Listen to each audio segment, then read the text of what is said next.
On today's show, we have Dr. John Lieurance. Dr. John is a naturopathic physician, chiropractic neurologist, and an all-around expert in medical biohacking. He is the chief scientific advisor of METHYLENE Scientific and heads up Advanced Rejuvenation, a multidisciplinary clinic with a focus on treating chronic diseases, regenerative medicine, functional neurology, functional medicine, and stem cell research. Dr. Lieurance has spent most of his career focused on finding solutions for hearing loss, balance disorders, tinnitus, degenerative neurological disorders such as Parkinson's and ALZHEIMER'S, autoimmune disease, chronic Lyme, mold illness, and much more. Keep listening to find out the latest in modern regeneration and rejuvenation. Dr. John, welcome to the show.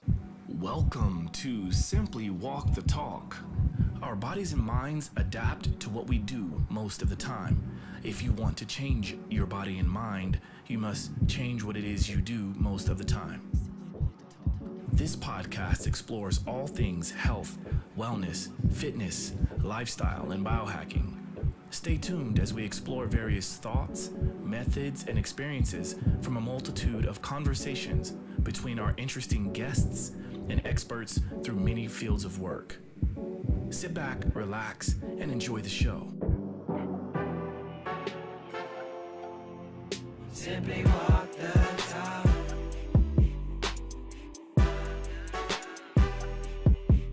Simply walk the talk.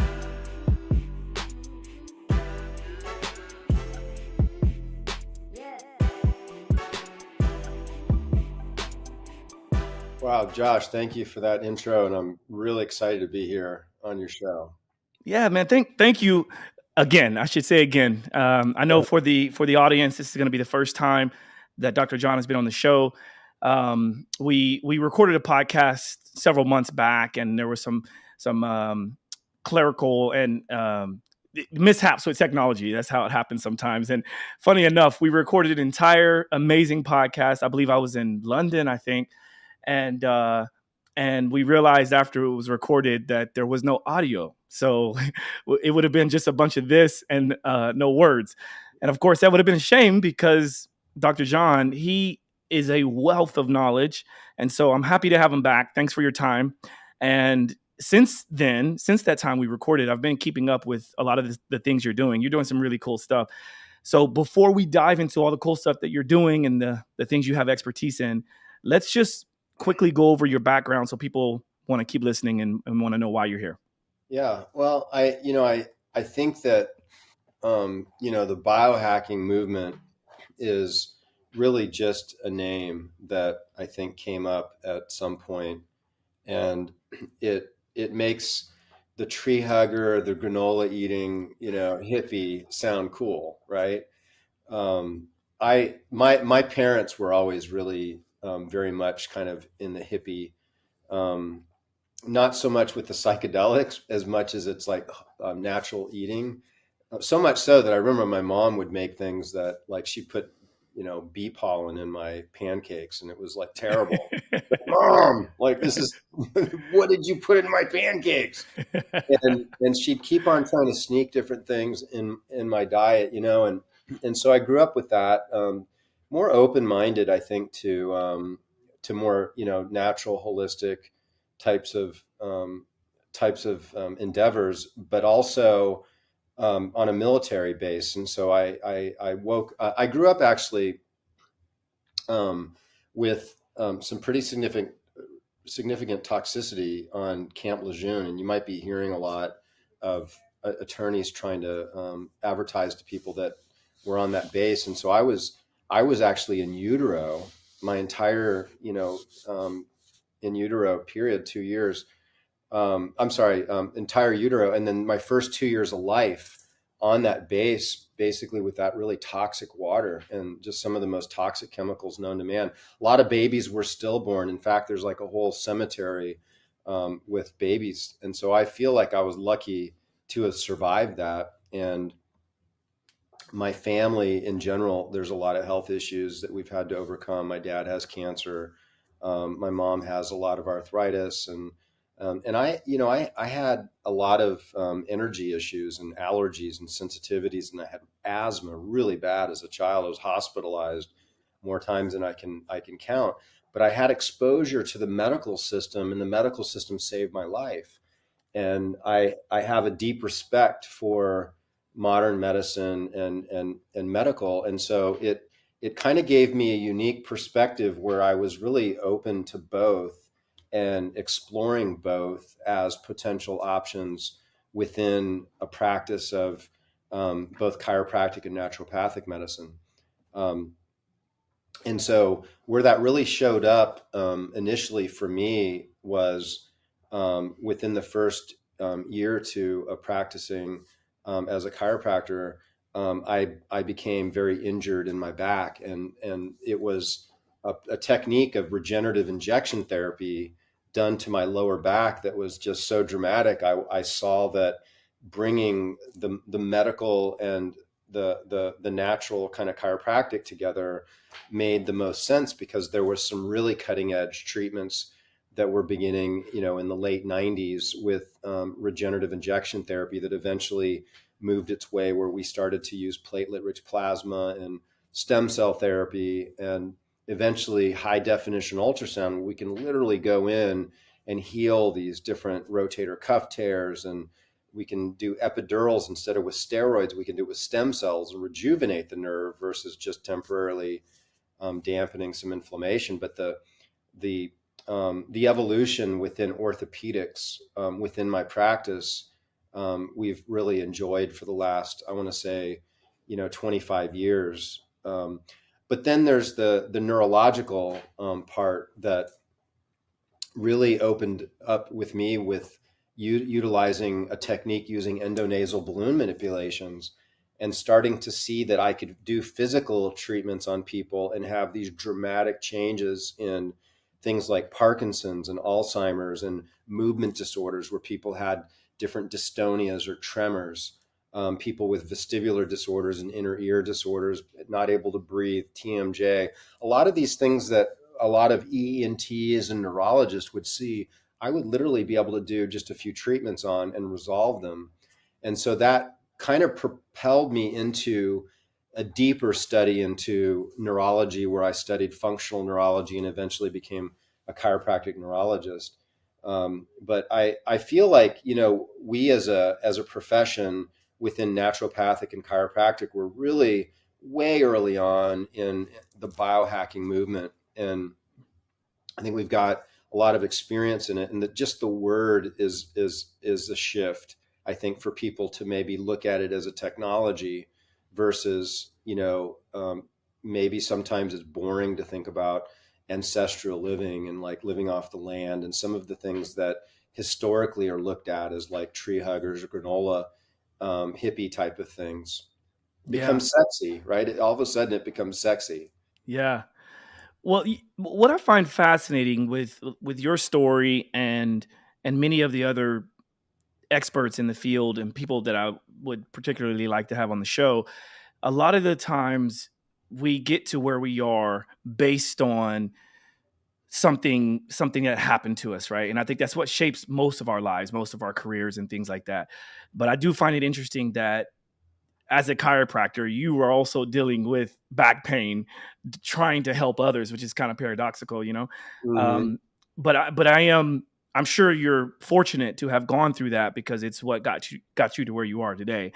And it's interesting also too, because I haven't really heard the term chiropractic neurologist much, but I have had the great fortune of being able to interact with lots of different chiropractors, and there's certainly a spectrum, right? There's some out there that only crack necks and only work on the spine, and that's it. And then there's, like you said, there's those that are well ahead of the curve and doing really, really cool things. And that's where I would like to get with you. I would imagine that a lot of what you're doing is experiential.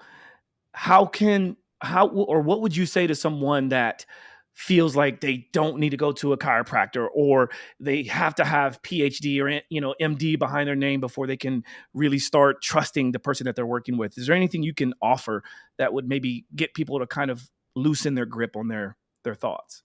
Well, I think just seeing what happened with the vaccine rollout and COVID is enough for people to be like, whoa, okay, the system is rigged a little bit, right? And so consider that So like a medical doctor, so like in our country, DOs and MDs are kind of considered like at the top of the healthcare model, right? Because they've got the most widest scope of practice, with, prescription, and surgical and all that. And they're typically what you'll find at hospitals and so forth. And when we look at those professions, and we see that their training is almost solely based on pharmacology. And so like if an individual had like a stomach problem, what they're going to learn in school is going to be a pharmacological answer to that solution. And when you look at pharmacology, all of these molecules are not generally not natural. They're usually based on an herb that might have an effect, and then they're isolating the actual alkaloid within that herb that has the greatest effect so that they can patent it, right? Because it has to be patentable, and you can't patent things that happen natural in nature, which generally those are safer, they're more effective. And so when you look at the training that they've had, then like a stomach problem, like most, I'll just give you one example. Most heartburn conditions are caused by H. pylori. Okay, and this is solid in the research. Like 90-something% of all chronic heartburn cases is actually an infection of the stomach. Okay, they do not learn that in school. They might learn it in a pathology class, but their answer to heartburn is simply because they only have a short amount of time based on the insurance model to write a script, right? I think it's like just a few minutes. And so the script is going to be for an antacid, and most of the time they're prescribing these to these patients for very, very long periods of time, usually life. And what these antacids do is they block the production of acid, but we need acid in our stomach for two things. One, to ionize minerals so that we can absorb them into our body, and also so that we can convert pepsin into pepsinogen so that we can absorb proteins. So by giving people these antacids, we're curing a problem, which is the symptom of heartburn, but yet we're giving this mostly to the elderly, which they're already compromised with absorption. And now these people are further declining from nutrient deficiency. But this is the program that then we have our PhDs and our Harvard grads and whatever, but they're not learning the truth about what's really happening under the hood, because they're not learning how to fix and cure problems. Because the pharmaceutical model and the medical model is to keep people in a perpetual state of sickness, because that's what feeds the prescription model, right? Yeah. It really makes sense, and I'm sure people that are listening will probably think this is just conspiratorial, but I think that we should take everything you said to heart, at least if nothing else, to be just a little more skeptical on everything. I think skepticism has its place in this space, and I think the more that we ask questions, the better the response we're going to get. And so, but I love hearing that, because you're right. I very rarely hear any of the docs talking about these kind of things. And it's not to say that they're inherently bad, but if the bottom line is all about the bottom line, right? Mm-hmm. then you're going to be fed into this perpetual cycle, like you mentioned. So I want to thank you for sharing that, because I certainly know lots of doctors out there that are doing good work, and there's certainly a place for some of these doctors, when it comes to emergency medicine and emergency care. But at the end of the day, we should all be doing what we can to become our own biohacker, so to speak, to become our own doctor. I'd like to just say one more thing to that, because if you really distill it down to something really basic, and this is something that I think can segue into a really rich conversation between us here, is that the body, if we are all going to agree that the body is a self-healing, self-regulating device, right? So you cut your arm, it heals, right? If you get disease, right? Disease, dis-ease, is a lack of ease in the body. Then there's something that's happening where the body isn't able to respond and adapt to a stressor, right? And that comes from a life force that flows through every cell of our body, right? And it's doing what we don't have to sit there and think about. It's keeping our body healthy and vital. And what happens is that we get weak. Our life force gets weak. And really that sounds kind of hokey pokey, but what we're really talking about is the energy that's produced in the mitochondria, in the cell, from oxygen and glucose, basically turning into ATP. This is what needs to happen. And this can either be efficient or it can be non-efficient. And when it becomes non-efficient, we become depleted with energy, then our body can't adapt to stresses. And then this is where disease starts to surface itself. So if we can respect that, we realize that at the core of all diseases is a deficiency in energy and an inability for the body to have the capacity to adapt and heal. And when we look at pharmaceutical and even in natural medicine, there's a lot of even holistic doctors that are treating symptoms, right? Because we can fall into that trap, whether we're doing holistic medicine or we're doing pharmacology. And the shortcoming is that we're not actually treating the core of the problem. So therefore, we're not really giving the patient the fullest opportunity to heal completely, right? We might be just blocking a symptom. And there's herbs that can be like, willow bark, right? Which is white willow is like aspirin, right? So these things can be, they can definitely enhance our life. And sometimes we need symptom support. We need to feel better and have relief. But there's also, when you start getting into things like cancer or autoimmune disease or chronic fatigue, there's things that need to be treated at a core level that are completely ignored in modern medicine and often not even looked for. Yeah. I couldn't agree more. And I may be like dumbing this down way too much when I explain this, but I like to talk to people on the energetic level and the electrical potential within our bodies, right? And this is why I'm such a fan of grounding. This is why I'm such a fan of PEMF.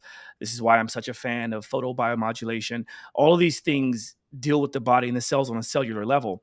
And if we can think of our cells as capacitors, like little batteries, then it should be easy to think, okay, well, what happens with our phones when our battery goes low, right? It goes into low power mode if you choose to set it up that way. And so maybe it doesn't work as efficiently. And then when the battery dies, then you can't use that phone. And so if you want to use that phone, you need to recharge that phone so that you can then use it. And I think everyone can understand that. And that's what I think about when I use some of these tools. And sure, like I know there's lots of people who think, Josh just has all these cool, fun toys just so he can play around. And okay, maybe that's the case. I do want to try to come up with my own experience so I can then explain it to my clients, my friends, and my family. But then we have people like you who make me look like a Luddite, right?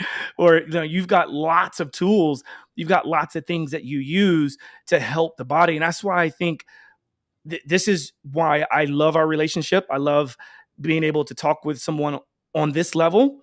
And with all of your experience, you're still a cool dude at the end of the day, right? Like if you're fortunate enough to be watching this episode, you see that, Dr. John is a cool dude. He's got love and light and all the cool things behind him, essential oils, all these things. But at the end of the day, he's also that guy that can get you out of a state of extreme illness and extreme disease and everything in between. So this is why this conversation to me is very important. So thank you for sharing that. Beautiful. Yeah. Beautiful. Thank you for that compliment. I try to just, I don't know it.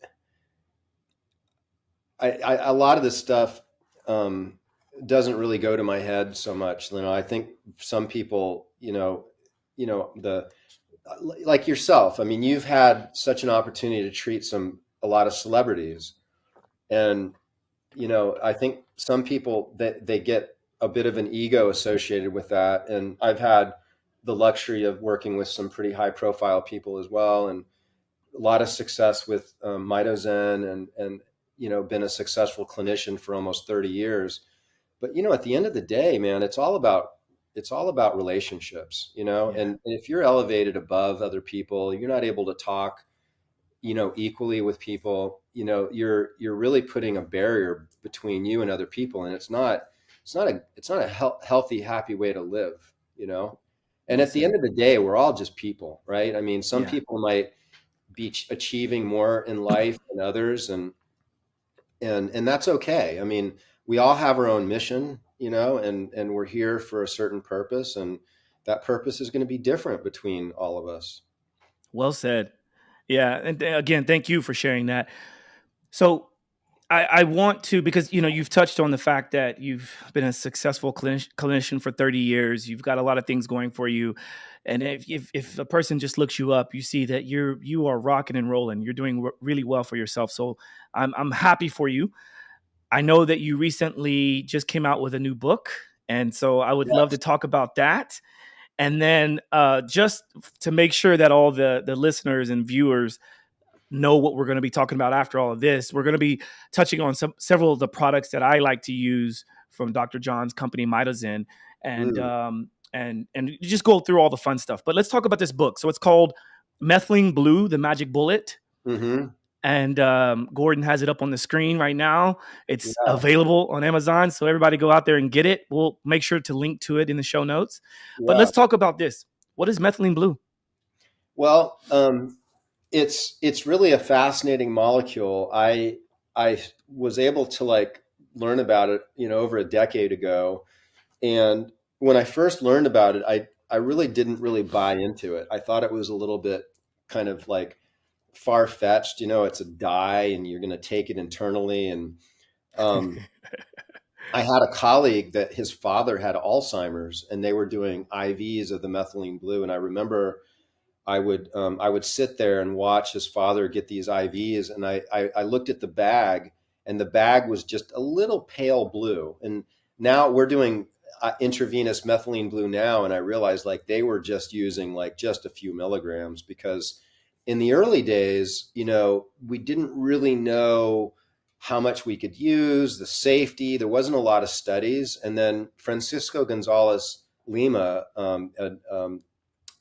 he's a medical doctor, and he's done a lot of research with combining methylene blue with light therapy, which we can talk about a little bit.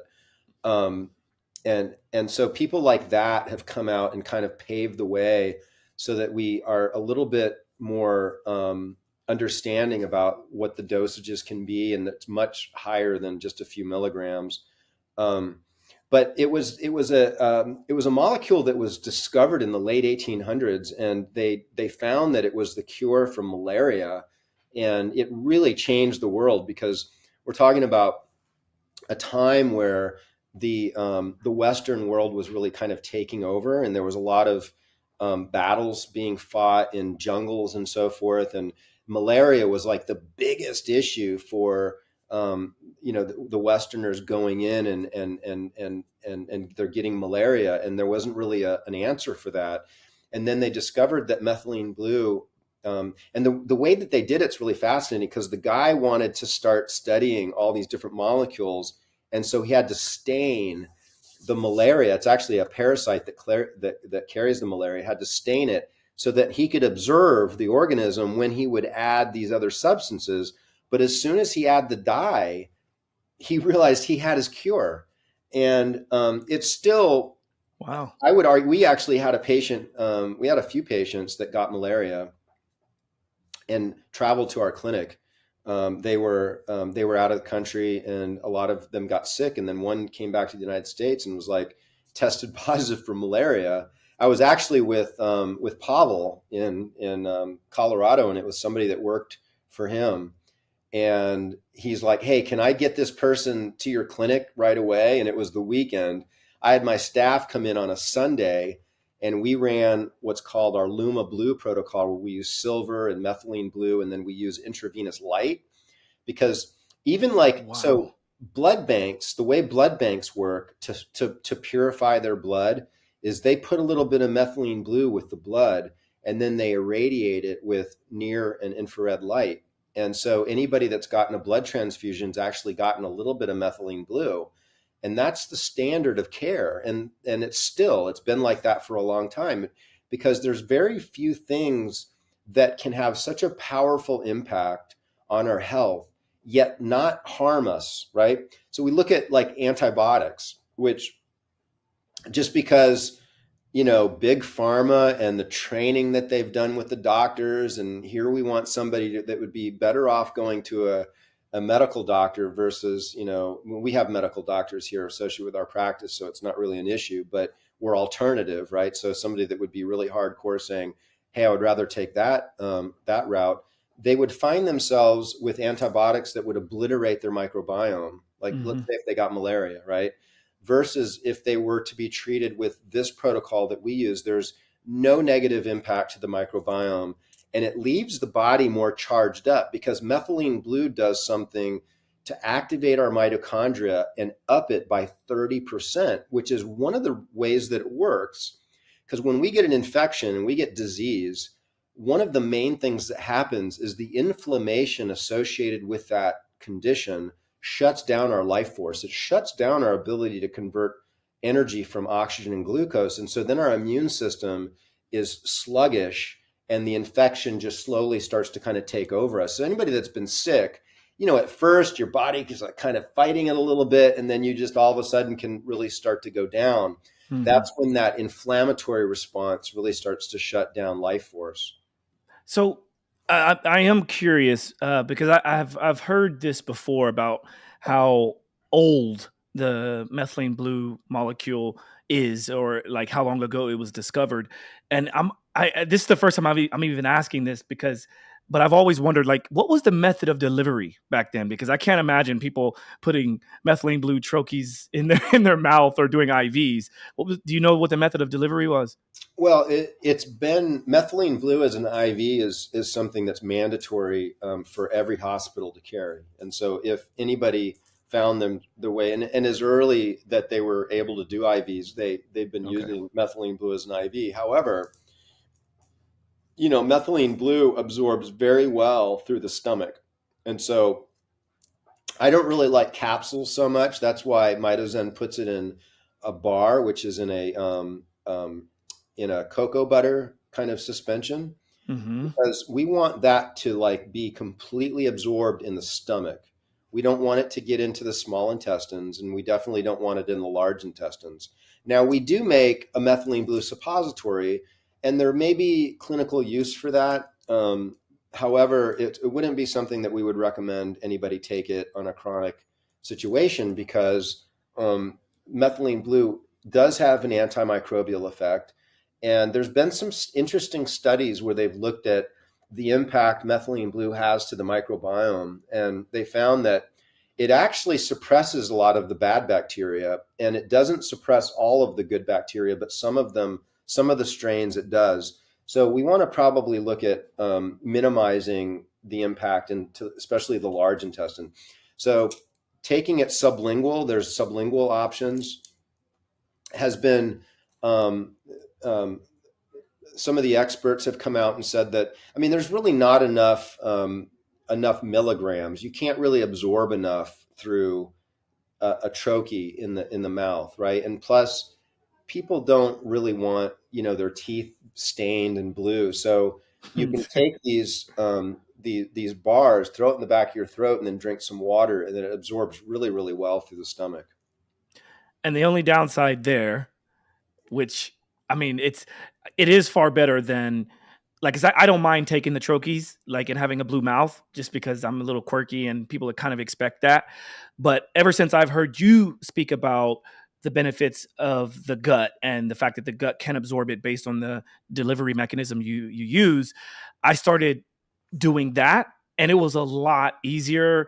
I got way less questions, which may or may not be a benefit, because I think anytime there's a question, there's an opportunity to educate, right? So that is kind of cool that I can show my blue mouth. But when you take the Lumitol bars, what I noticed is that for some period of time, you're going to have very blue pee. And I know this, the first time that ever occurred, like a friend of mine, he wanted to do one of the troches, and it was very new. to me anyway, it was very new. And we were talking about how cool it is and the fact that you can get a little bit of focus because it has a few other things in it. And he came to me the next day and he was like, bro, he was like, man, next time you give me something like this, tell me what might happen. And I'm like, well, what happened? He was like, dude, he's like, I don't know if this is supposed to happen like this, but my pee was blue. Yeah, I know, right? Yeah. You gotta tell people that they're gonna pee blue, otherwise they're gonna freak out. For sure. Yeah. And I've kind of played around with, and maybe you can touch on this, especially since you wrote a book on it. I played around with this idea of exercising when I take the Lumitol bar, like when I ingest it, versus not working out. And I noticed that it seems to be less blue when I'm working out and I'm utilizing, all of the mitochondria and I'm really working hard. It seems like it uses it up. Is there any science to that? Or am I crazy? Well, that's interesting observation. I haven't seen that with myself with exercise. I think it's possible you might be pulling more of it into your muscles. You might be like creating more of a demand from the mitochondria and the muscles, and so it could be pulling it in. But I've not read anything about that, and it's the first time I've heard anybody comment about it. Okay, interesting. I would love to, because I've been wanting to hang out with you in person for some time anyway, but I think it would be cool to maybe test that out. And I'll tell you the reason why. It's because most of the time when I'm doing that level of observation, it's usually with my electrical muscle stimulation suit. So my company has created an electrical muscle stimulation bodysuit. It's an EMS bodysuit. And there's a lot of information as to like how effective we can activate the musculature and how deep it can go and all these things, and how fast you can activate fast twitch muscle fibers, right away. And so I would love to explore with that and have you try it out as well. Right. So maybe I'd love to. Yeah. Yeah. I've seen the suit. It's pretty awesome. Thanks, man. Yeah. I'm ramping up for a launch this year. Fingers crossed. So, I've been working with a lot of my clients with this, and most of my clients have it, like all of my clients, pretty much. They either have their own suit or they have been using it, right? And so I'm now at the point where I'm like, okay, it's time to launch this bad boy and get it out there. But I want to have people like yourself use it because I know people trust what you're doing, and I want to make sure that we attack every sort of question and answer that's possible, and go forward with it. But I'm excited to try. And also one other thing, in my workouts, I also use baking soda or sodium bicarbonate with my water, and I do a lot of CO2 work, right? And so I'm wondering if that maybe has an effect on it, but we'll find out, I guess, right? We'll find out. Speaking of CO2, I have been doing some really interesting things with CO2. Hit me. And actually, I've got a tank with like a special, tip on it where you can fill balloons with CO2, or you can fill, have you utilized ozone with like a rectal absorption with it? I have a video on YouTube of me doing it. So yes. So for people listening to this, basically there's like a special bag and a catheter, and you put it in your rectum, and then you squeeze the bag, right? And it pushes the ozone. And so then the ozone absorbs through the mucous membranes within the colon, and ozone has like all these amazing benefits, but so does CO2. And you can do the same thing with CO2. You can do rectal insufflations with CO2, and it's amazing. And I have not done that. And so we'll have to make another YouTube video. Okay. Well, I can only imagine, because for those of you out there that have done rectal ozone, you understand that ozone fart that happens, it's like you feel, it's like, I used to call it a reverse fart, right? Because you feel it going up you. And the closest thing I would say I've gotten to that with CO2 is I've utilized the body stream. I don't know if you've the collagen, the bodysuit. Yeah. And I was actually about to do it the other day, and I realized that because it's like, I don't know what you would call it, but it's like a submarine type suit where it's completely enclosed. Hmm. But I noticed the other day when I was going to use it, because I have a CO2 tank with a regulator on it and all that, Yeah. and I was about to hook it up, and I realized that there's cracks in the glove. So obviously I wouldn't be able to do that, because you don't want to. You want to keep that CO2 contained. They call it a dry bath, Yeah. and I love doing that because of what it does to the oxygen carrying capacity in the body. Like, Yes. so I love utilizing CO2, and I have on the way coming they call it a carbohaler Mm. by Anders Olsen with conscious breathing.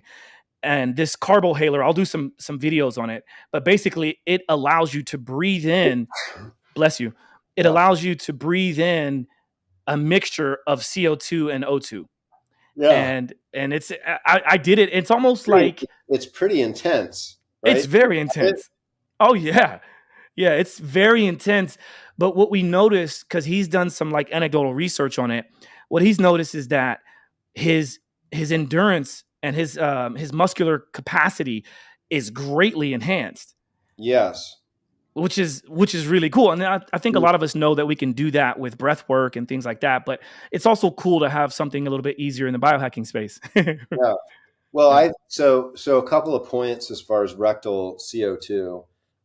You can do anywhere from 2 to 3 to 400 milliliters rectally, right? Dosage wise, and just straight CO2 right into the bag. It's pretty Wow. easy to get set up with it. It's something that you could do like once a day. Some people are doing vaginal insufflations as well. You can Wow. insufflate it into the ears. Yeah. But when you breathe it, it's really intense because it's triggering the CO2 sensors, right? Which is based in the brainstem, and particularly the locus coeruleus, or the blue spot, which, by the way, I talk in depth about in my book. And people really need to know about this area of the brain because it's such an integral part of the brain when it comes to biohacking, and it makes a lot of the things that we're up to, healing and health wise, make a lot more sense. But for CO2, our acceptance of a certain level of CO2 is going to trigger us to want to breathe, right? Yep. Yep. And so when you breathe all that CO2 in, you have this like tremendous urge to want to breathe, but you can't kind of catch your breath. So it's almost like a near death experience. Absolutely. Absolutely. You absolutely freak out. Yeah.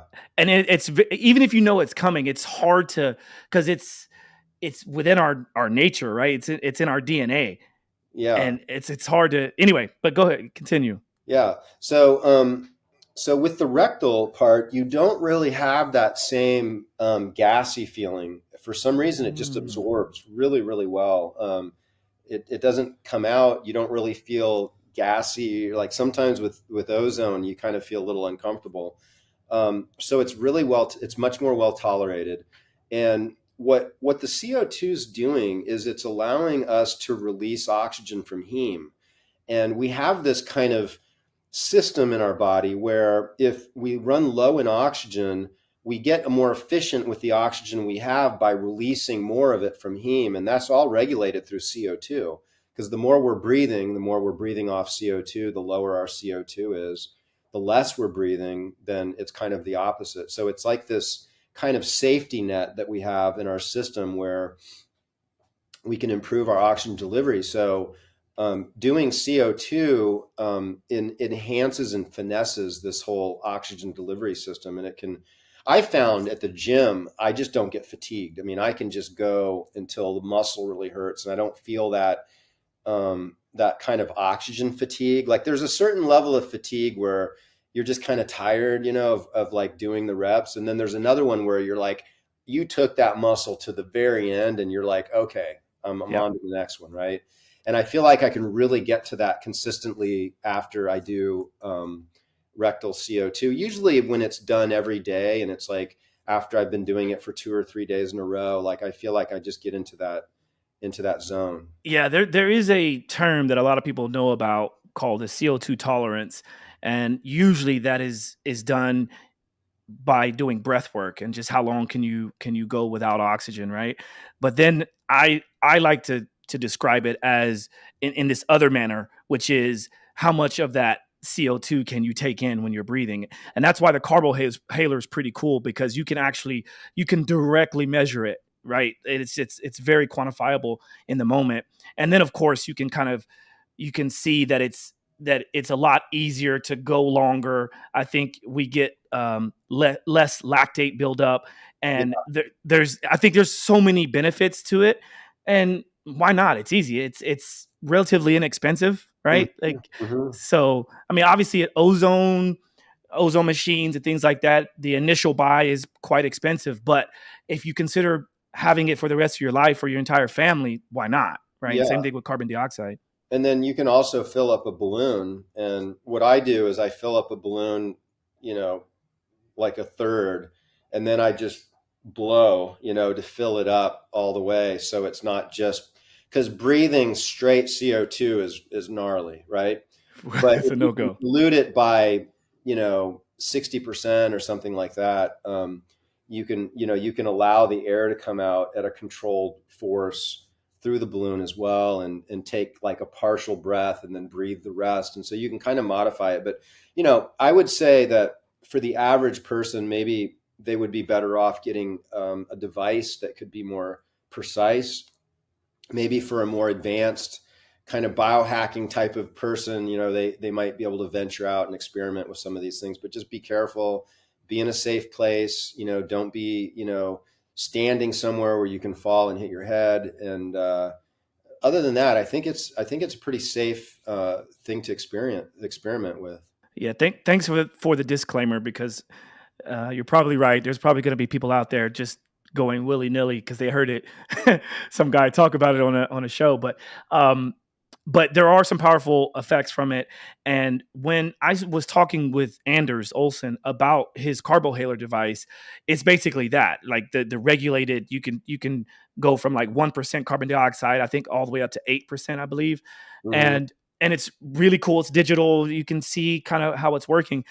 And this was around the time that I was hearing so many people were being put on ventilators during the pandemic. Mm-hmm. And this light bulb came on, and I'm like, why aren't more of these carbon dioxide devices in the hospitals as well? Because if the goal, or if one of the benefits of utilizing carbon dioxide is to help improve the capability of the body taking up oxygen, then we should be thinking about both instead of just one. And in fact, before my dad passed, he was on a ventilator for some period of time. And I just was like, every time I would go and see him, I would make him do breath work with me. Let's build up your CO2. Let's build up your lung capacity. Let's do all these things that I know that the doctors aren't doing there, right? They're just like, put him on a vent, and good luck. They're just following the protocols. Again, back to our initial conversation, when you look at what was happening in the hospitals with COVID, the standard of care was remdesivir. And now we know that that's what was killing so many people. But it was pushed through because, Fauci had his, patent on it, and, just lots of corruption. And so if people aren't really fully seeing this and they fully don't understand it, then I think you should go back and really look at some of the facts, because it's just so plain. Yeah. Well, good segue. And I guess before we move on, I would love to make sure that we talk enough about your book, because it is a huge accomplishment. Congrats on that. I know it's not your first book, but I know it was something big that you were working on. And another thing I would like to talk about, along with Methylene Blue, the new book, is you also have, I think it's called Melatonin Miracle. Is that right? Yes. Melatonin Miracle. Great book. You were definitely one of the first to get me to rethink the idea of utilizing melatonin at a higher dose, because before I heard you speak on it, before I, read into your book, I didn't realize, because I used to think, because all I would hear is like, oh, if you use melatonin, your body's natural production stops or it gets blunted, and then you're gonna have to use it for the rest of your life. And it was just like, wow, really? And then you came out with your research, and I was like, wait a minute, this makes a little bit more sense, actually. Mm-hmm. So So let's talk about that. Let's talk about, whatever else you want to mention with methylene blue, and then let's talk about melatonin. Sure. Have you heard some of the conversation about methylene blue and nitric oxide, and has that confused you a little bit? Of course. Well, yeah, I recently did a podcast with Ben Greenfield on methylene blue, and I was like, really like, Ben, we really need to address this nitric oxide conversation, and he felt like he just needed to keep the podcast to an hour, and so we didn't get a chance to really touch on it. But what I find really fascinating is that when you really look at the research, there's three forms of nitric oxide. There's inducible, which is generally an inflammatory mediated nitric oxide, right? So like infection or toxicity. And it's in place to vasodilate, to bring blood flow into an area, right? To bring the immune cells or to flush out toxins or whatever. And then there's endothelial nitric oxide, and then there's neuronal nitric oxide, right? And if you look at hyperbaric oxygen, because hyperbaric oxygen also in light therapy, sun, infrared, near infrared, red light therapy, all of those work on nitric oxide, right?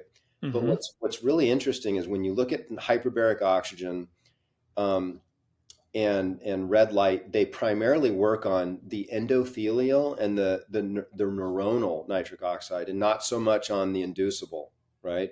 Because the inducible, what happens is that the inducible can be converted into something called peroxynitrate, which is very, very damaging to the body. In fact, it's probably one of the worst substances that's corrosive, especially to the cardiovascular system. So we really don't want to be encouraging the inducible nitric oxide so much.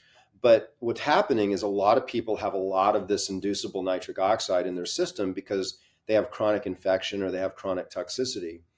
And they've actually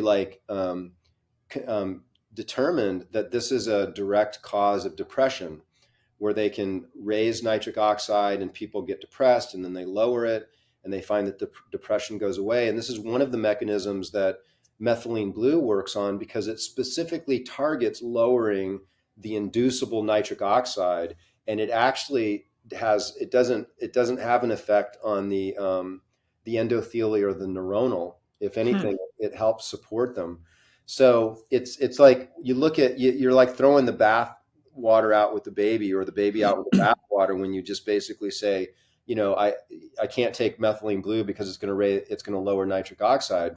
And then is that going to affect my sexual life, or is that going to affect my physical capacity? Am I going to take it before I go to the gym? And why is it that people take methylene blue, but then talk about how much stronger they are and how much more endurance they have, and so it never really made sense to me, but we get into great depth of that subject with all of the research in the book. We talk about, I've got a section with Dr. Jason Saunders, who's basically got his PhD in hyperbaric oxygen.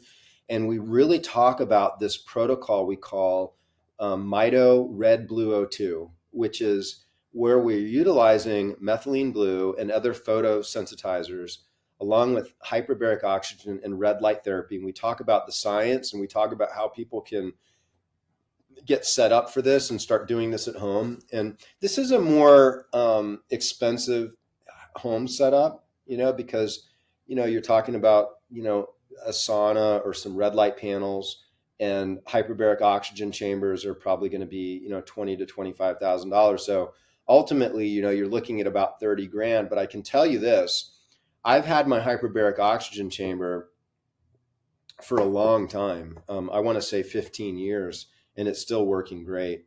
And so this is an investment that people can make, and it could be something that you use for many, many, many years, and your whole family could utilize it. But we get into a lot of depth. We tell people how to do it. We have instructional. We have a whole article from Jason in the back of the book. Perfect. Yeah, I'm definitely going to be referring to that, because very soon, very shortly, I will be having my very own hyperbaric chamber coming to the apartment here. So I'm kitting out what I'm calling my recovering room, and then if you've seen any of my videos on social media, you probably see I've got a full gym in my apartment. My place is like a biohacking lab, but I'm upgrading to getting a chamber and a sauna.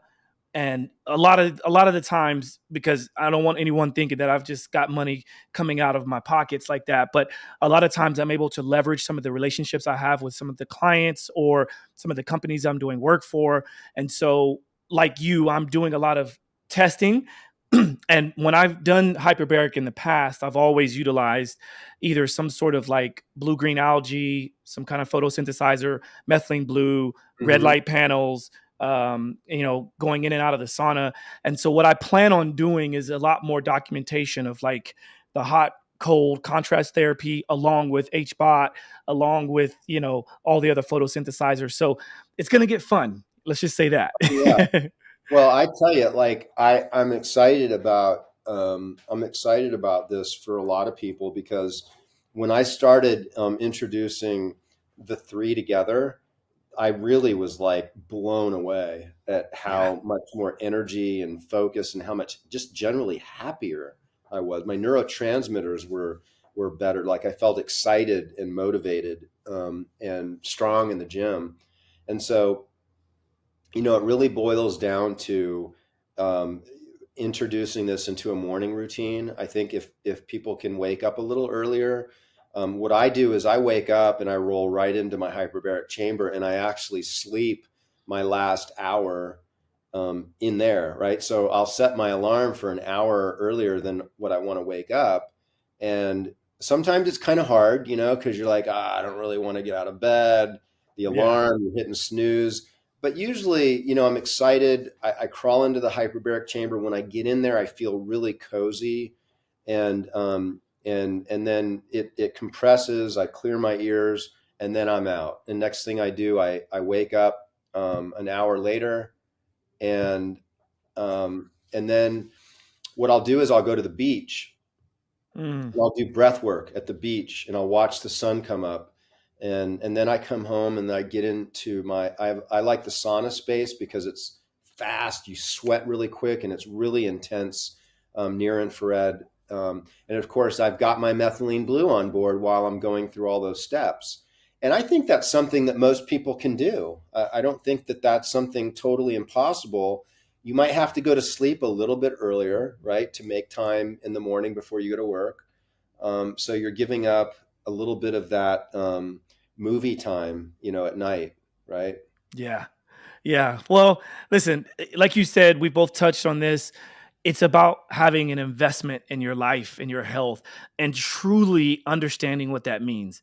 Because we can say it and we can hear somebody talk about it, but when you really think about it, if you've lost someone close to you, or if you know someone close to you, I mean, we all are touched by death and illness, right? And so if we can just extend and thrive a little bit longer, then what is that worth to you? Mm-hmm. Right? Like, I mean, it's priceless.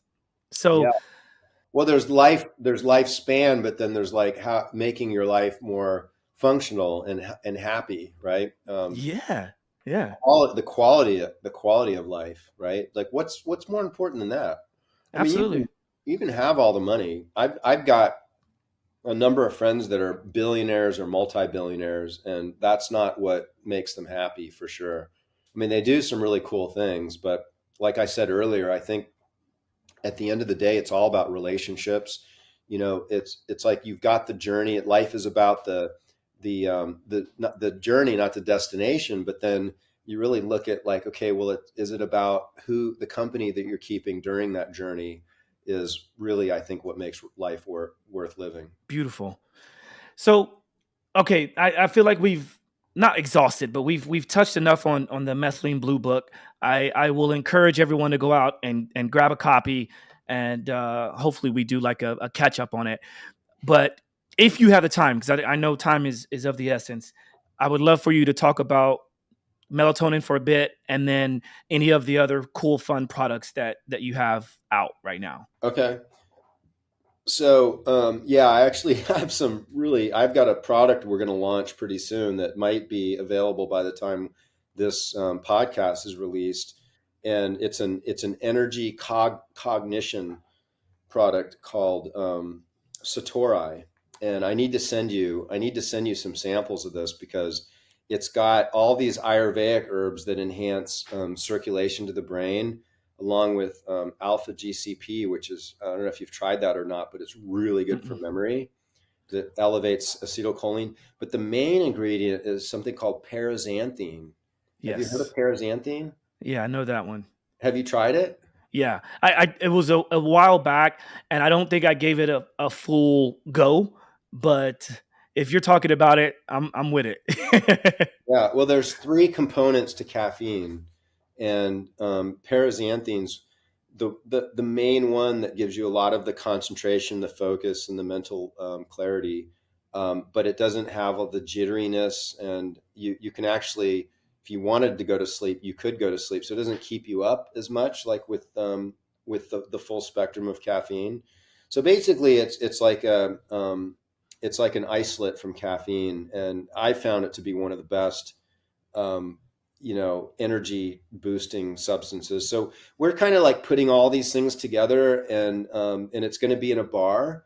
And we also are going to have a suppository, because sometimes people absorb a little bit better with suppositories, because the suppositories are unique in the sense that they maintain something called peak plasma over hours, right? Where oftentimes when we take a supplement orally, or really most any other way, we have a peak plasma that's maybe an hour. In other words, that substance is available for our cells to pull in for a certain period of time.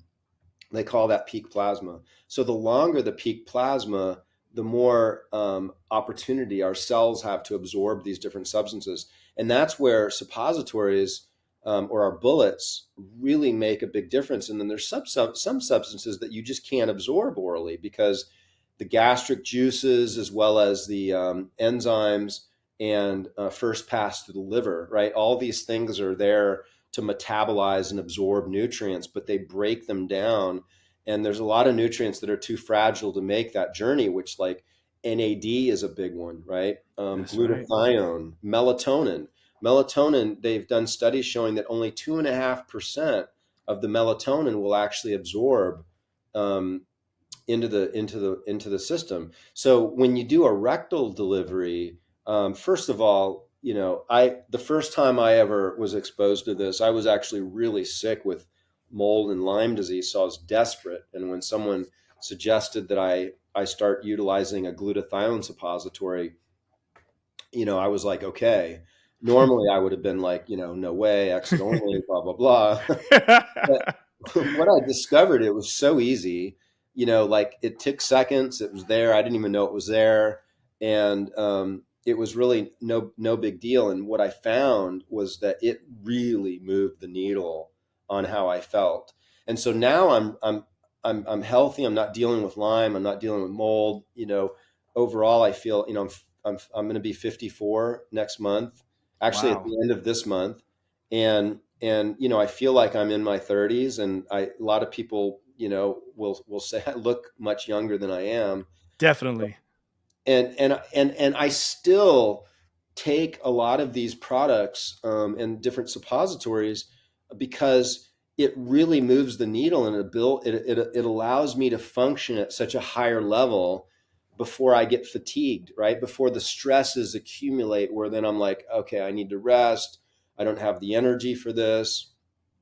And so I think anybody that's really looking to biohack at the maximum, or they're looking to do something that from a supplement standpoint that really moves the needle, open your mind up, consider this absorption aspect, and maybe give a try. Like we have an NAD suppository where you don't have to go sit at an IV center and get, pay $500 to $1,000 and sit there for hours.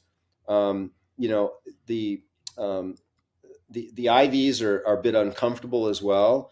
These suppositories, I think, are even more effective than the IVs anyway, because you can do multiple times a week and you don't have to take any time out of your day. Glutathione is another really powerful substance with rectal delivery. Very anti-inflammatory, very good for viral immunity.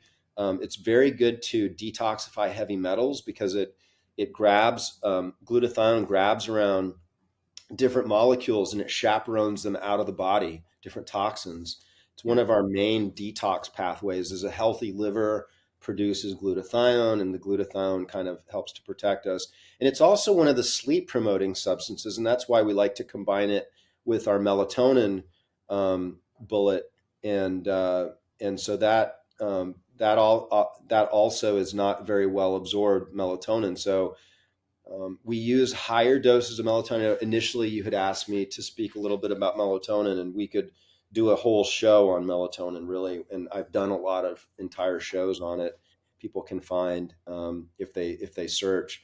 But I like to call melatonin the body's master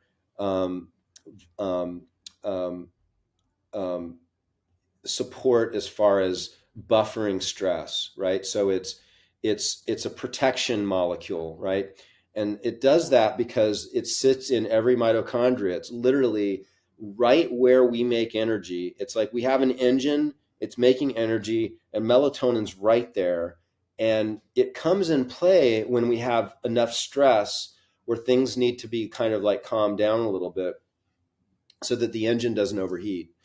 And so when you add melatonin in, you can actually run that engine at a higher RPM, at a higher level, without it burning out, right? So it raises the ceiling, the metabolic ceiling, and the capacity to our body to deal and adapt with more stresses. It's also something that a lot of people are very depleted with because of all the unnatural lights that are interfering with our ability to build melatonin and to secrete it when we go to bed. People have poor sleep habits and sleep conditions and hygiene with sleep. And so aging causes a massive decline in melatonin. No matter what you do, I don't care if you're wearing the right glasses and you're doing this and you're doing that. After the age of 40, melatonin just drops off a cliff, right? Yep. And if we want to preserve our body and have a strategy for anti-aging, I just can't think of many substances outside of melatonin, and not being afraid of taking higher doses of melatonin because there's no negative feedback loop, as you mentioned earlier, and there's no toxicity to it. And so if we're taking melatonin strictly for sleep, then we may not need to go with much higher doses, although some people find that it really does maximize their sleep even more. But when we start looking at melatonin for things like infections, clearing toxins from the body, or if we're traveling or if we're under different types of stressful situations, we can utilize melatonin to really protect us and keep us a lot more strong and resilient. Yeah. You know, I recall now how I first came across your work and started like working with Mitozen and the company.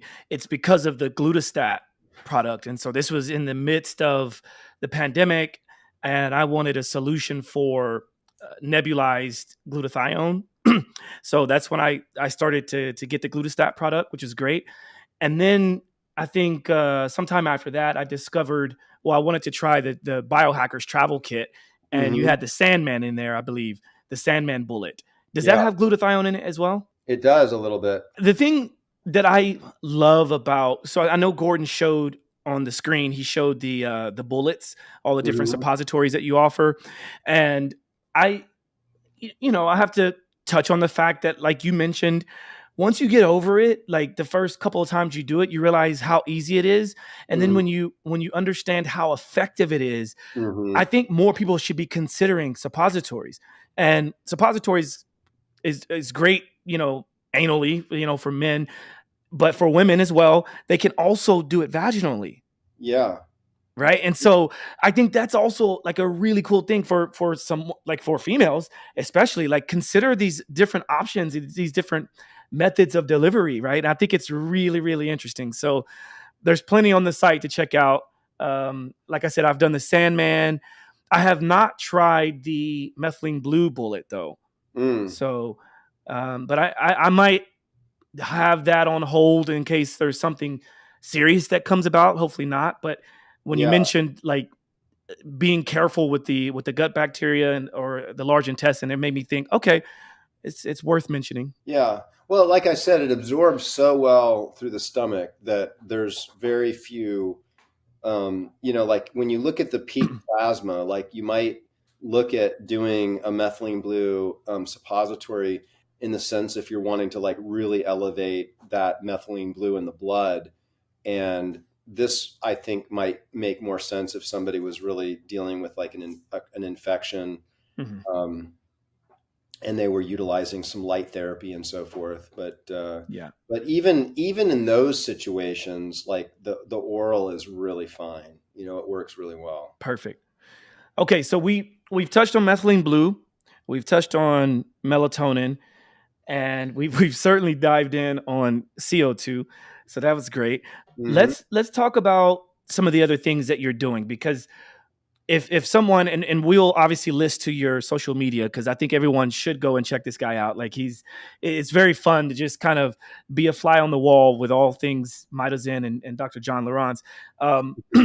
So, but you also have Hape, or the Zen spray, I should say. Yeah. And you've got the Blue Eyes. You've got the what is it called? The Root Zen. Zen, yeah. Root Zen. I remember when we recorded our last podcast, you did it for the first time because you were like, "Oh, I've just been like using this for cologne or something." Like, "Oh no, that goes on the perineum." And you're like, "Oh, really? Okay, hold on." And you're like, yeah. Well, let's just say that I've thanks to you and Root Zen, I now have a new party trick.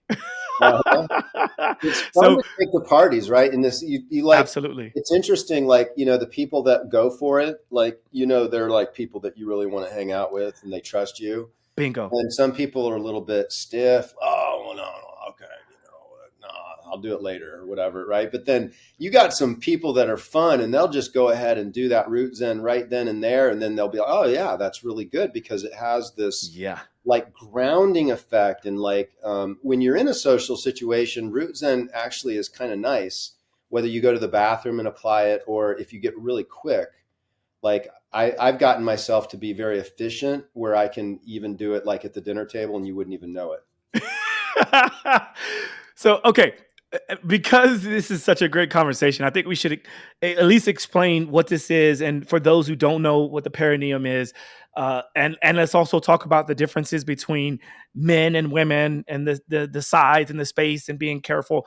Just quickly go over that because I think it's worth mentioning for sure. Yeah, so the perineum is the space between the anus and the penis or the anus and the vagina. And it's very small in women, right? I mean, it's just a small area where it's very, very big with men. So when you apply it, you take the oil and you get a little bit on the tip of your finger and then it's a dab. It's not you're not wiping it. You're just dabbing it right in that kind of central area. Some people call it the taint, right? Yeah.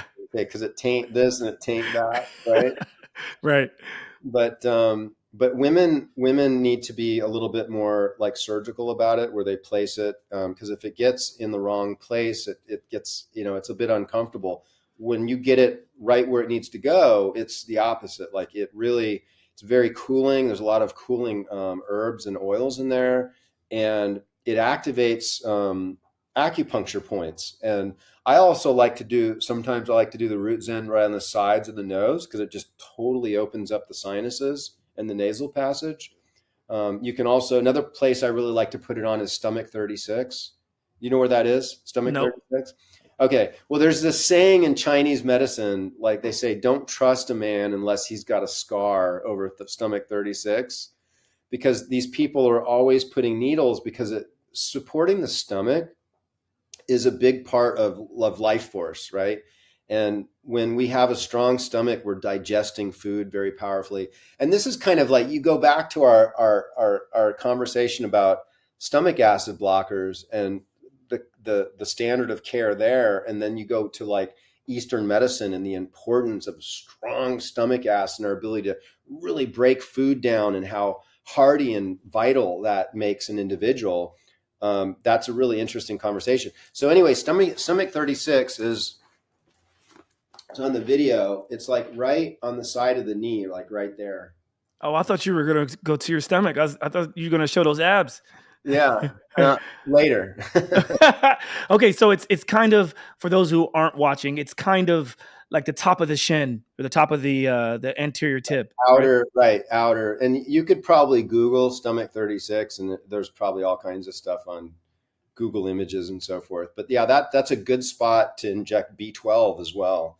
Really powerful. Like if you're into like B12 injections or multiple when we do a B12 injection here, what we do is we go B12, B6, thiamine. We put MIC, it's a MIC complex, which has a few things in it. And yeah, so it's a combination of all those things. But I like to take that, and I'll do this with patients sometimes as well, is just put like a half a cc in stomach 36 on either side. And man, if you're worn out and you're tired, exhausted, you're like immediately like back. It's pretty wild. Wow. So a dab of root zen there is a good protocol, huh? Yeah. Okay.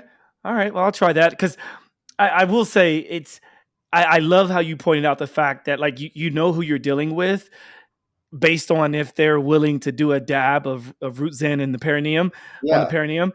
And that's happened to me a couple times. Yeah. And I was immediately like, you're cool. Right. Like, right. Yeah. Anyway. Okay. So root zen, guys, it's a fun one. And it also has a nice smell too. Right. So if you got, issues going on, then it might clean that up too. Anyway, well, it almost makes a good cologne. I mean, I know when I'm out and I've got that around, the women go crazy. They're like, "Wow, that is a really nice blend of essential oils." I think that's just them trying to shoot their shot, Doc. I think there's something else going on, man. But anyway, okay, so we got the root zen. Let's talk about blue eyes, because I know when we recorded before, I had just gotten into using blue eyes, and I've seen you use it on social media. Can you talk a little bit about that? Basically, that's methylene blue eye drops, everybody. So can you talk about that a little bit? Yeah, it's a combination of methylene blue, EDTA, a little bit of peppermint. So when you put it in your eye, there's like this kind of nice, cooling, fresh feeling. And gold and silver. And the reason that we put gold and silver in with it is because those two substances have been shown in research, and we talk about this in the book as well, to enhance the photodynamic aspect of methylene blue. And what that means basically is that methylene blue, being blue, it absorbs red, right? And it reflects blue. That's why it looks blue. And so when the methylene blue gets into the cells, it has an affinity into the mitochondria, and then it sits into the mitochondria, and it allows those photons to come pull into the mitochondria, because our energy is able to be produced by both that's the Irie, which is another really good eye drop, but that's got Sananga in it. I was going to ask you about that, because I love Sananga. Yeah, we're in the process of combining blue eyes with Irie so that we have like the ultimate like spiritual eye drop, right? Now Irie burns where blue eyes doesn't really burn. It's like mildly kind of cooling for a moment. But this whole photo biomodulation, this photo dynamic aspect is really powerful, because your eyes are like the window into your brain. Your brain feeds on this afferent, nerve input through the eyes. And then the eyes have a nerve that goes all the way back to the pineal, which is how we store melatonin. So the light activates this nerve pathway. So when we put the blue eyes in and we look at light, we let light penetrate while the blue eyes is really thick in the eyes. So once you drop it into the eyes, you don't want to like really squeeze the eyes. You don't want to push it out. You want to try to kind of leave it like a kind of a glaze over it. And then I like to do that at the beach because I'm close to the water and I can watch the sun come up, and I like to let the sun go through my eyes, and the sun and those photons are picking up the energy from the gold and the silver and the methylene blue, carrying that all the way back to the pineal. And I feel like I've got more intuition, when I'm doing that regularly. I feel like it activates my pineal in a way where my meditations are a little bit deeper. I feel a little bit more connected. And that's important to me because when I come to the clinic and I've got a patient there, it's not, for me, it's not just a mechanical job, like my joy comes from really connecting with that person and understanding them. We have a practice where it's not a high volume practice. We see, maybe 10, maybe 15 patients in a day, so I have the ability to spend an hour or more with the patient, really connect with them. And having a really strong pineal, I think, really makes a big difference in our ability to really flow with life. And anyway, I'm going to start sounding kind of woo-woo, but that's it. Hey, it is what it is, man. I love it. And thanks to you, I was able to kind of explore with that. Like, and I'm happy that you gave some of the protocols because, like, me being someone that's a fan of Sananga or Sanenga, having the blue eyes is no problem for me whatsoever. However, I did not really take the advice then of like just leaving it in your eyes and letting it go around, because I end up having teardrops when I do it. And so I just kind of wipe it off my face. Mm-hmm. But I'm going to take heed to what you mentioned in terms of like not squinting or not wiping it off immediately, like letting it glaze. I think that's a really good bit of advice. So I'm going to try that. And then if you're not fortunate, like John is, being in on the beach out in the sun, then obviously you can go to your red light panels or even here in New York, you can just go out when the sun is at, kind of in the morning as it's rising, right? You can go out and just kind of gaze at the sun. And that's like a good way to hack that, right? Mm-hmm. Yeah. Yeah. I know it's challenging in the city for people, and I've been there. I just recently moved back closer to the beach, and I was living in a place where I could not really, I had to like go in my backyard, and it was always kind of coming through trees, and it wasn't like, like what I wanted. But, people can relocate, sometimes that's the proper thing to do, is to find a better living situation where you can get sun. I mean, it is so important to get sun. And we're polluted with light, like fluorescent and, synthetic lights. And it's been shown to cause cancer. The opposite of what I think they would want you to, culturally, we're told that the sun causes cancer, right? And our dermatology institutions talk about, people are hiding from the sun, right? They're wearing sunglasses. I go to the beach. We have a lot of New Yorkers that come to Sarasota, and I sit there and I watch people walk down the beach completely covered up when it's like 8 a.m. I mean, it's not even intense sun, big sunglasses on, huge sombrero, it's like they're just terrified of the sun. Because vampires, they're going to get cancer from sun exposure. Yeah. But what they found is it's the opposite, that, when we don't get sun, it's more linked to the artificial light of a lot of the skin cancers and the breast cancers. That was the particular study that I recently read, which showed that the amount of light that people are getting and not getting the sun was more of an influence to breast cancer than too much sun. And also, isn't there something? I can't recall the pathway or the mechanism of action, but isn't there something where even if you're not covered up and you do want to absorb the sun, I think there's something involved where if you don't allow your eyes to also take in that same amount of sun, like if you wear sunglasses, then that raises your risk for skin damage, right?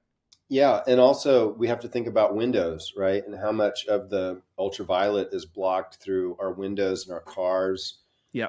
So sometimes people think that they're getting sun, but you can't really,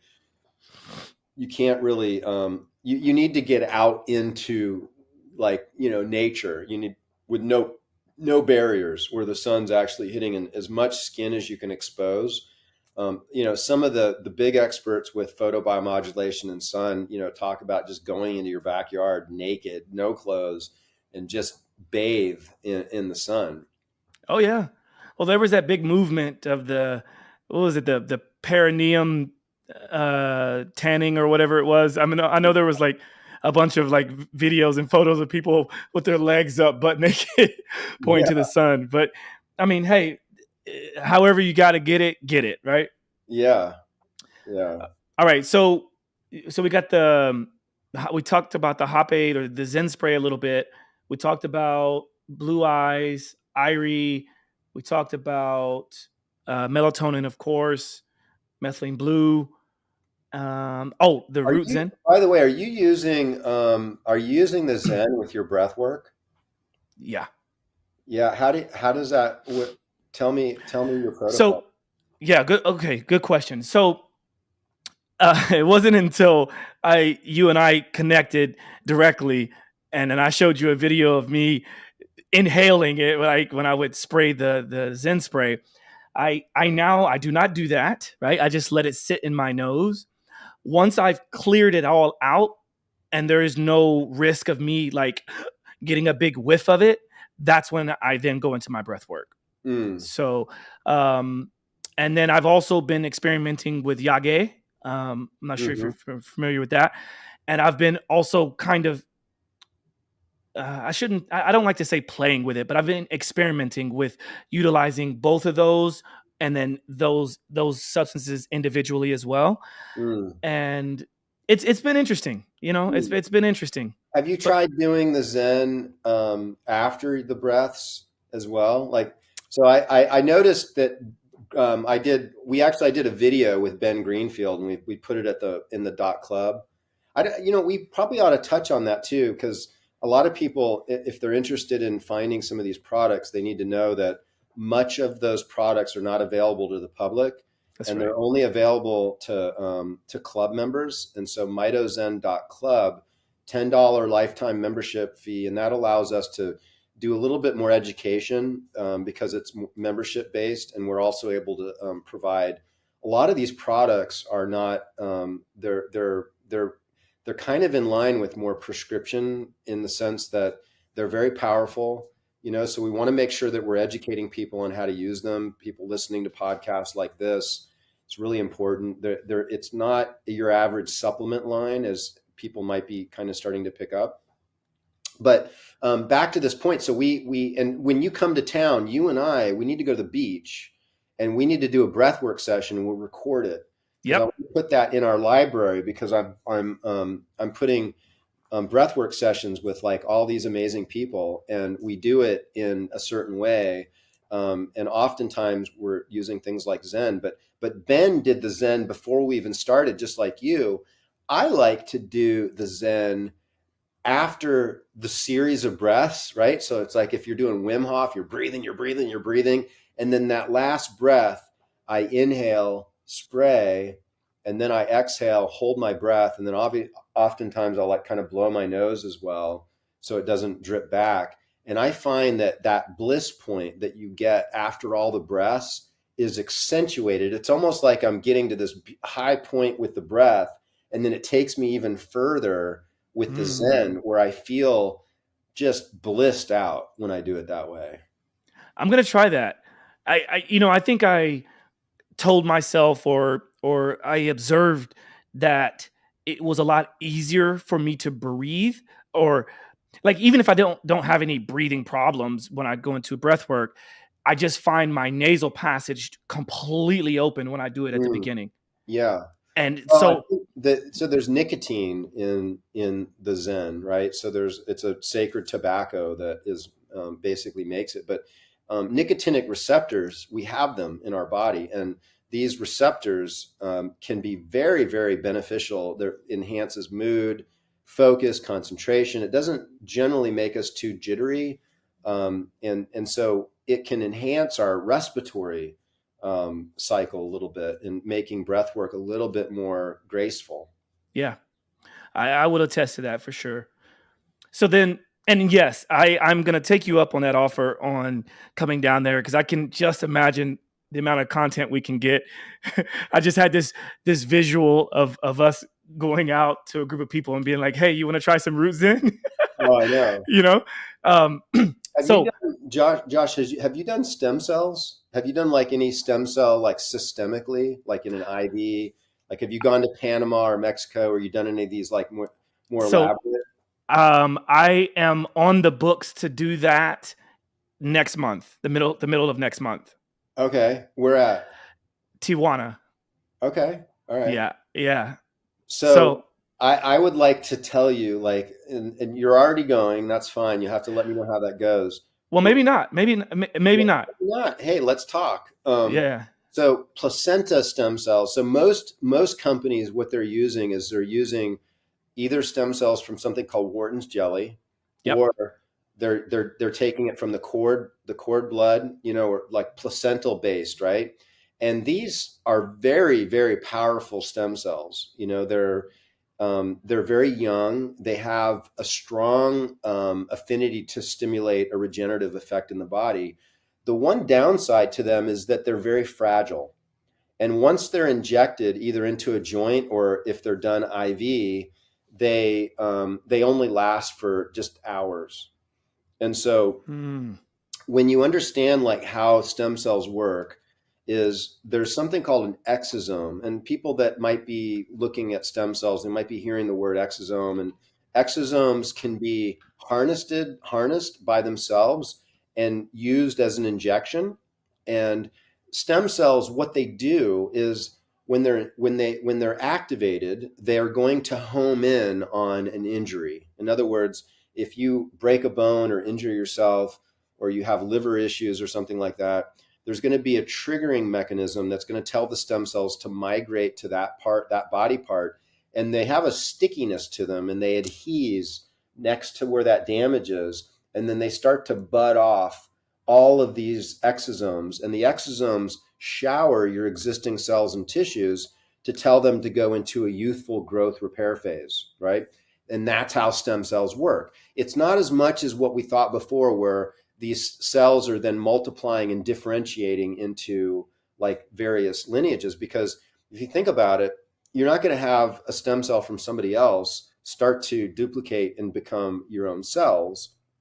It doesn't work that way. So it's more of a messenger and an influence within that system. What we've discovered is we call them X cells, and these X cells are derived from fat tissue. Okay. And we have a partner that is basically doing liposuctions on young, healthy individuals that are early 20s, highly vetted. I mean, if these people had a vaccine, they're not allowed to participate.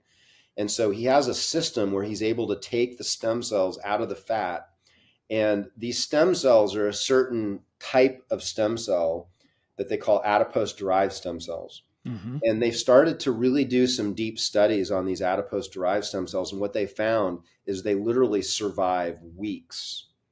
And they produce exosomes hour after hour for weeks, versus the placental stem cells are literally producing exosomes for a shorter period of time. So they're super, super hardy, and they have more of an affinity to enhance new blood supply to tissues, which is generally why we have a lot of disease in the beginning, like our heart, our lungs, degenerative joints. If we're looking to do our hair, we just did a case where we did his knees, and we also did a pea shot where we did these injections in and around the penis, because he had an injury and had erectile dysfunction, right? And so for a lot of these different applications, these cells actually work much better because of their ability to enhance vascular endothelial growth factor and so forth. Typically, what they'll do in Tijuana or Mexico or Panama or Colombia is that they're going to infuse 2 million stem cells 2 different days. And the reason they need to do 2 is because, again, the survivability isn't as high. We're using 2 million of these adipose stem cells with cases, And I got to tell you, I've done a lot of stem cell therapy. I mean, I've been in the business for 25 years.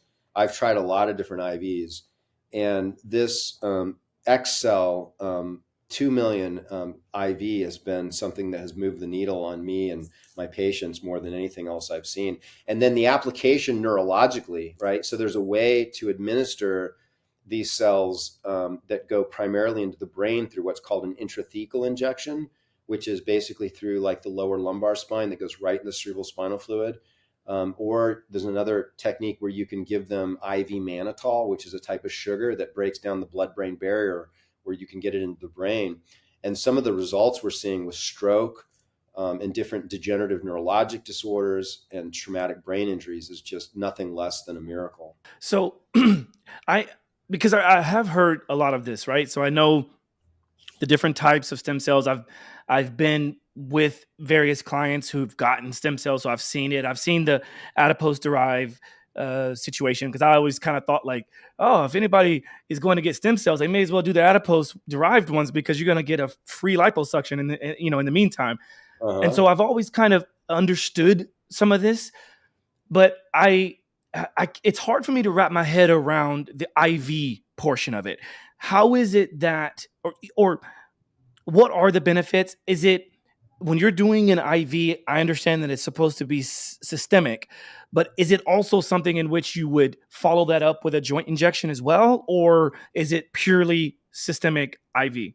Well, it depends. You know, if you have an individual that is looking for a systemic effect, certainly if there's like a lung issue or a heart issue or a neurologic issue, Crohn's disease, I mean, there's been some really good studies on this exact stem cell line, and it's not just adipose-derived stem cells. It's also what's called the vascular fraction. So the fraction is a part of the fat, and the scientists are literally, so the mesenchymal stem cell, the type of mesenchymal stem cell is the adipose-derived stem cell, but that's not the only thing that's in this product. There's also the vascular fraction, and some scientists are actually thinking that has more of a regenerative effect than the actual MSCs.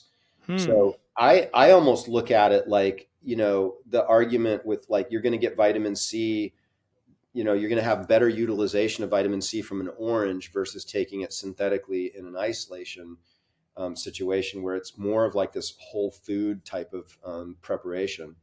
So then, correct me if I'm wrong, but it sounds like with this XCell IV, it sounds like it's a process in which you don't get your own fat-derived stem cells, correct? Right. Okay. So this is an option, and we've been doing this for years, where we do a mini lipo.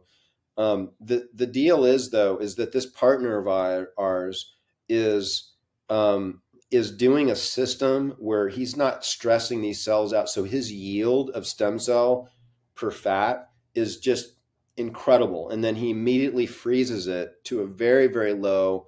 In fact, we can't even keep it in our special freezer that goes to -80. We actually have to have liquid nitrogen, right? So it's literally like in liquid nitrogen under, you know, in the fluid there. Wow. And once we pull it out, we literally need to get it into the body within a short period of time, no longer than an hour, because they don't survive very well without enough nutrients, right? So there's very, very specific ways that this needs to be handled. And I think that, you know, there's not a lot of education within a lot of regenerative medicine clinics. I've been to a lot of them, and some of the things that I think people need to really pay attention to is people that have been doing it long enough. They know how to handle these things. They understand, they have the equipment. One of the biggest things is the injection technique. These clinics need to be really good with ultrasound, right? So like, for instance, this patient where we treated his knees, it's not just into the joint. It's also, we went into the medial and lateral collateral ligament, very specifically into areas that were worn and torn, around into the meniscus. He had this big tear in the infrapatellar tendon, right? And he had a calcium that was kind of like coming out. And that was his main complaint when he was walking. He was having this like anterior knee pain. But without ultrasound, you'd never see that calcium. And so we were able to go in there and break that calcium up and then like directly inject right into that that crack and when that tear that was in that tendon. And right when we did that, he was like, man, that if I could, this is exactly what he said. If I could draw a bullseye, like you were right on the spot that I had my pain, right? But you can't do that blind. And there's so many doctors that will just go to the grave to say that they're doing perfect work and that blind injections, they've been doing it so long. And they might sit there and argue that it's not necessary, but it's really, really important within stem cell therapy. So if somebody has a knee problem, you want to directly get those stem cells into the knee. You also want to combine it with PRP, because what you got with your PRP and your plasma is something called fibrin. And fibrin's like this like spaghetti matrix material. So once that goes into collagen and it hits the tissue, it turns into a hard jelly, like a blood clot, and it holds the grafting. So it's like the graft. And then you have the stem cells within that. And you really want to have that scaffolding material along with the stem cells to get the best result, especially when you start dealing with orthopedic conditions. So then, yes, it would be IV for systemic and local joint injection, right?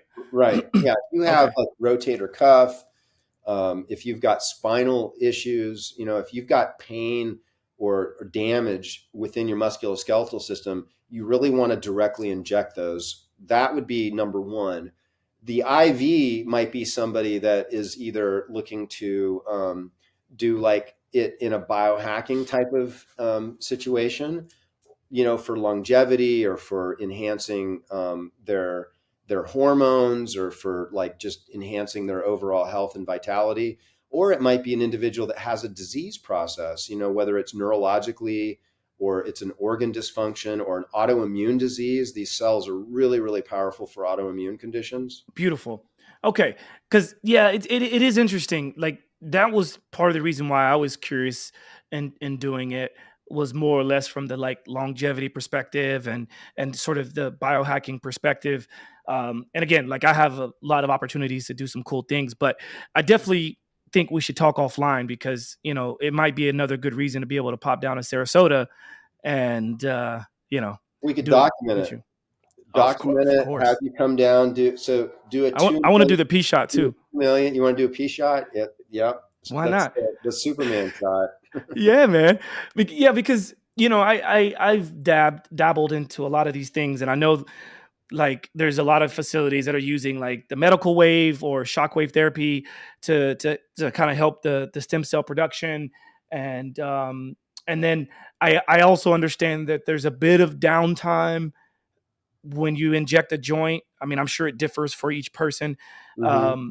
Is that true? Like, is that usually what you see? Yeah. So initially you're going to have swelling and inflammation, which is what you want. That's why we don't want people to take anti-inflammatories in the short term after the injections. But, generally I'd say after a day or two, it's close to baseline. We found that utilizing, like what you said, the shockwave therapy, or that we call it the stem wave, which is acoustic wave therapy. We do that leading up to the treatment, before the treatment. We do that, a few days after the treatment usually. And then laser, we actually have a laser that's the strongest laser in the country. It's 75,000 millivolts. So you want to talk about deep photobiomodulation, something that can get like deep into the body. That laser does the job. And so we laser the areas after we do the injections, and it allows the energy to be so powerful that the healing is so rapid. And oftentimes people aren't as sore that night, and their recovery is very, very quick. Dude, it sounds like we are coming up with some kind of retreat or event idea in Florida. I would love to, let's chop it up afterwards, right? Some other time, let's talk about some things we could do, because, together with some of the stuff that I'm doing in the fitness space and the biohacking space, along with what you're doing, I really think that we have an opportunity to really move the needle for a lot of people. and I would love to explore what that would look like. And I've been doing some work with Vivo Barefoot. I'm sure you're familiar with them. Oh, yeah, love their I've products. Yeah. Yeah, I've been an ambassador for them since, well, I started work with, like, I became a coach back in 2009. And so I've been a fan for a long time.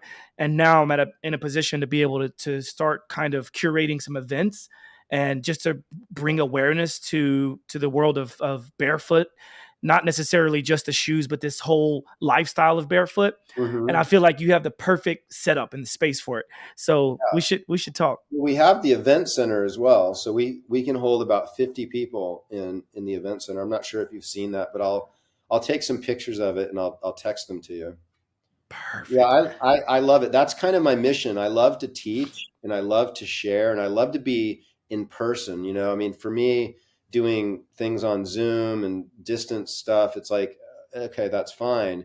But there's nothing better than putting like a really powerful group of people together and going through a process for a day, 2 days, 3 days, and like exactly what you're talking about. Beautiful. I love it. Well, you heard it here, everyone. We're going to do something, mark my words. Hopefully we get something on the book soon and we'll let everyone know. So we've been going at this for quite a while. I love chatting with you. I could chat forever and ever and ever, but I think we should save some for another podcast in the future. Before we ask the last two questions that I like to ask, is there anything else that is just burning you to talk about right now for today's discussion? You know, nothing's coming up. I feel like we've really covered a lot of, we've touched on a lot of things. I don't think we've gone really deep on any one thing. Right. But I think it's enough for people to get excited about some of the things we talked about, and then maybe looking at, reading some of the material with the books. You and I will have to do another part 2 and maybe get a little bit deeper into methylene blue or melatonin or something else. Or maybe you could ask your followers and just see like what do people want to hear more of, and we can dive into that. I love that idea. And I've been thinking about doing that. So yes, you're absolutely right.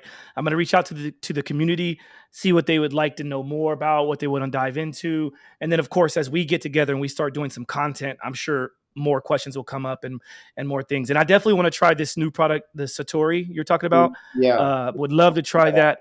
Yeah. I mean, honestly, I'm happy to try anything you send me, man. So, feel free. Okay. So as you probably recall, I like to ask 2 questions to wrap up the show. Okay. The first question is, what are your top 1 or 2 pet peeves? What are a couple things that just really annoy you? And I can't even remember what you said last time, but it doesn't even have to be the same. But just what comes to mind of something that just... You know what really comes to mind for me? Because I was just having this conversation with a patient that I was working with. And it's like the things that bother us are the things that we don't like about ourselves, Ooh. And whether we want to admit it or not, there's a part of us that could be like that, right? And it's a part, that's the shadow self that we're not accepting, right? Like I was dating somebody recently, right? And I was on the phone with someone almost like kind of counseling because I was like a little heartbroken. And I was like, but like this woman, she's like all over the place and she's not present with me. And she's like on her phone all the time. Right. And her response was, well, aren't you like that sometimes? And I'm like, Ooh. You know what? You nailed it. Like I am. And that's something that when I'm in that place, I don't really like myself. Like I would rather be the guy that's present with someone that sets their phone down and is like, really in the now moment. That's deep. That's deep. So with that said, there are a lot of things that I get irritable about, but when I get irritable, I sit back and I think about, I could be doing that, right? Or I could be guilty of that. Or there's a part of me that could also be that way, given the right set and circumstances. And then I stop judging people so much. It just takes the heat out of that judgment. Oh, I love that. This is certainly a first.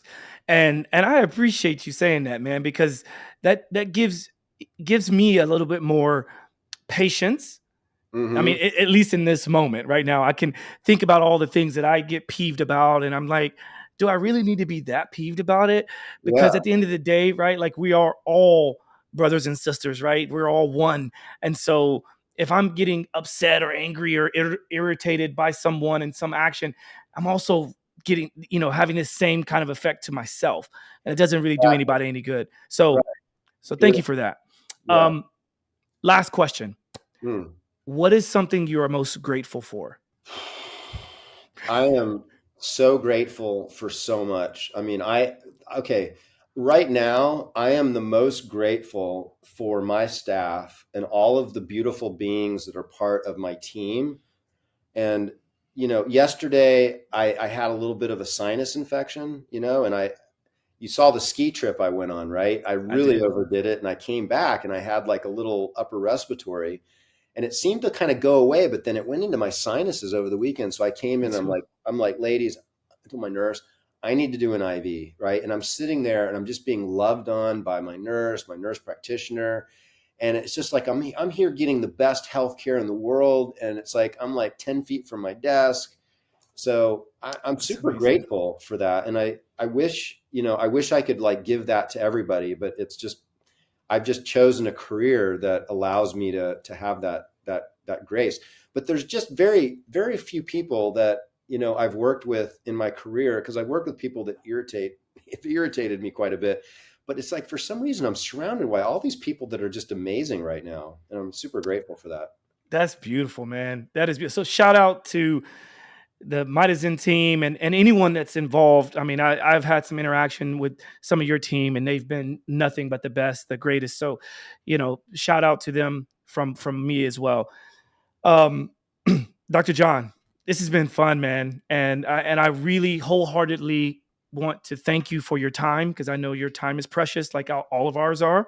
Yeah. And I really look forward to creating some stuff together. You're definitely someone I look up to in this biohacking space and just life, So, and what's really cool about that is we haven't even met physically, but that's okay, because we have. I feel like I know you, right? You're a brother already. Yeah. So. Yeah. Well, much appreciated. We will link to the book, the books, multiple books. We will link to the website. Also, reminder for everyone, check out mitozen.club. And like Dr. John mentioned, it's just a $10 lifetime membership. You pay it one time. That's it. You get access to most of the things, I think all the things we talked about. And then also that's probably where we're going to announce some of the things we're going to do together. So definitely check that out. And if you have any questions for me, hit me up. If you have questions for Dr. John, we'll provide the information, the best ways to get in touch with him. So thanks for your time. Beautiful. Josh, pleasure. Yes, sir. All right. Until next time, everyone, this is Josh signing out from Simply Walk the Talk. Peace.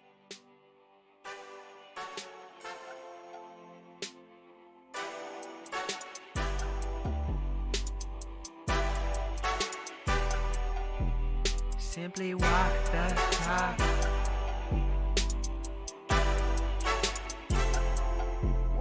Walk the talk, talking facts. Move like me, but I move a little fast. Make my move, here to last. Fasten these seatbelts, I'm coming past. Take care of me, longevity. Hack my biology, better believe. Walking the talk, soul, mind, and body connected. Better come give us a listen.